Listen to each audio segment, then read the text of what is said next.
Ici, nous allons voir le logiciel R.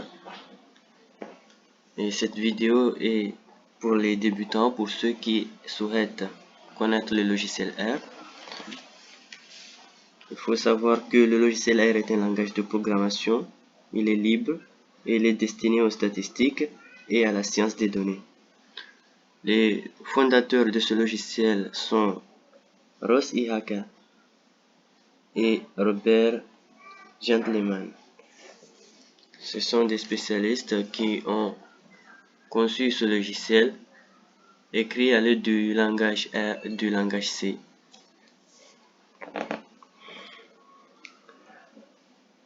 Alors, R peut être utilisé comme une calculatrice.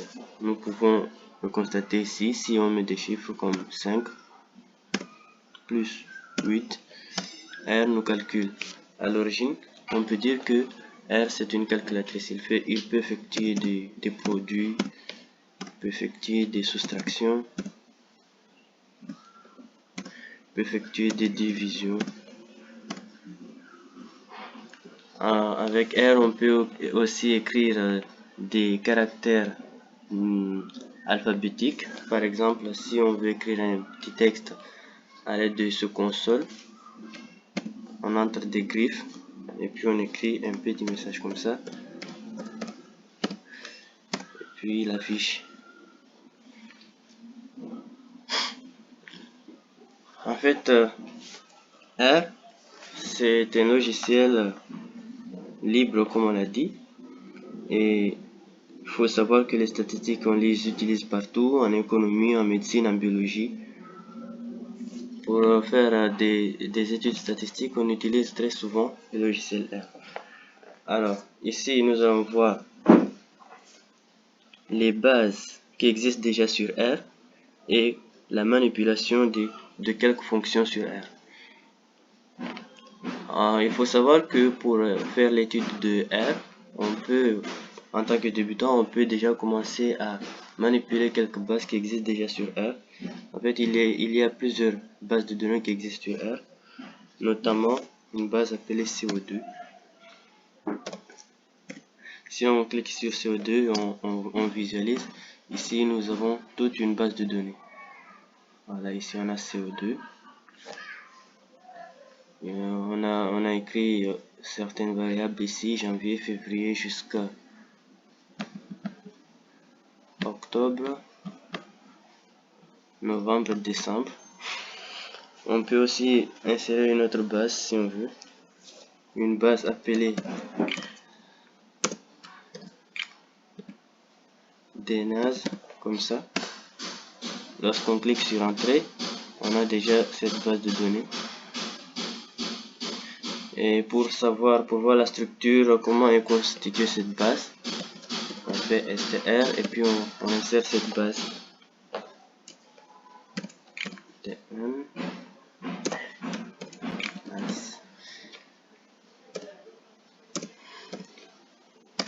Voilà. Lorsqu'on met cette commande str qui nous permet de voir la structure de données, on peut lire que cette base de données DNAS contient, ici on a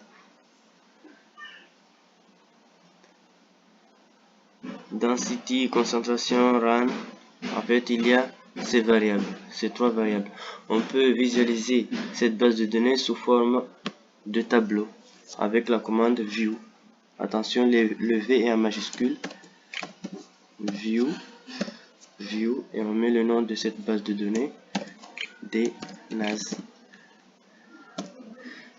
Lorsqu'on clique sur Entrée, voilà, on voit un petit tableau. Il suffit de cliquer pour voir.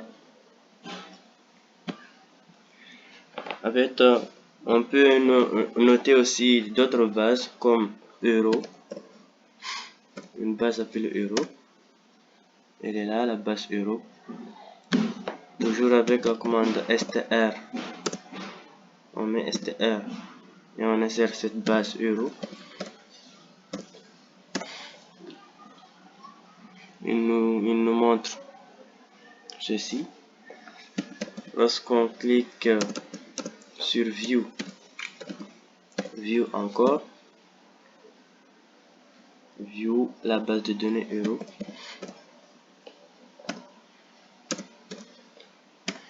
Et voilà, on a cette petite base où il y a des noms ici dans cette colonne, et il y a une variable quantitative ici.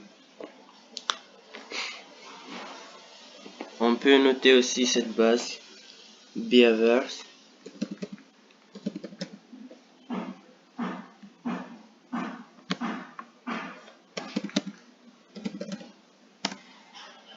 Non, attention. En fait, on dit que R est sensible à la casse. Une fois que vous écrivez mal ici dans la console, il nous affiche déjà l'erreur. On ne peut pas s'en passer. C'est pour cela qu'on dit que R est sensible à la casse. Il différencie les majuscules et des minuscules.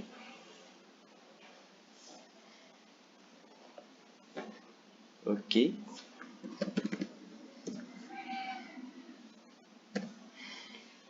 Il y a une base de données qu'on appelle aussi Freeney. Voilà comment elle s'affiche. On va voir cette base de données format tableau. View Freeney. Comme ça. Oh. Toujours il y a cette sensibilité à la casse. Qu'est-ce que j'ai fait pour que ça affiche comme ça? Ah, c'est la commande view. Vous voyez bien, j'ai mal écrit view. C'est pour cela qu'on dit que R est sensible à la casse. Il faut bien regarder ce qu'on saisit ici. View Freeney.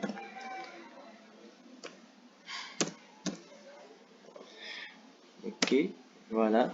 On nous affiche ce tableau maintenant.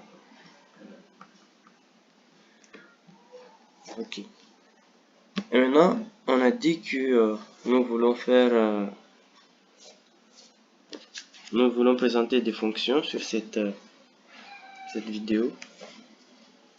En fait, ici, on peut insérer des commentaires. On peut insérer des commentaires. Pour insérer un commentaire, il suffit de mettre des dièses comme ça.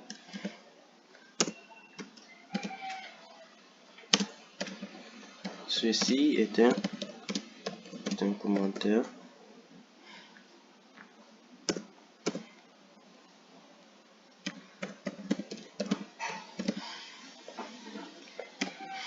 Vous voyez, lorsqu'on met sur entrée, il n'affiche pas d'erreur parce que nous avons bien précisé qu'il s'agit d'un commentaire. Pour ceux qui apprennent les langages de programmation, ils auront une faculté de comprendre ce que c'est un commentaire. Le commentaire ne s'exécute pas. Le commentaire sert à éclaircir et à illustrer ce que nous voulons stipuler ici. Mais ici, il n'est pas bien conseillé d'utiliser cette partie de RConsole. Par contre, on peut visualiser ici, on peut venir ici sur Fichier et créer un nouveau script. Et dans ce nouveau script, vous allez écrire votre code R et dès que vous aurez fini, vous allez copier et le coller dans la partie RConsole. Donc, nous pourrons répéter ce que nous venons de faire ici. On peut insérer par exemple un commentaire. Ici, on peut effectuer des additions. Par exemple, addition de deux objets. Les objets sont créés sur R de cette façon. Par exemple, on peut créer un objet A. Et on met ça. Ceci, on peut l'utiliser comme égal. Le signe inférieur est moins sur R, ça veut dire littéralement égal. C'est-à-dire A égale 1. Et de la même façon B, on peut écrire B égale à 5. Et puis, on veut par exemple calculer une valeur C. On peut écrire que C égale, on met carrément égal comme ça, A plus B. Et pour que ça s'affiche, il faut aller à la ligne et puis écrire C. Et puis nous allons voir le résultat. Et pour voir ce que ça va donner, on va sélectionner ça, on fait CTRL A, CTRL C, on copie. Et ensuite on revient sur R console ici.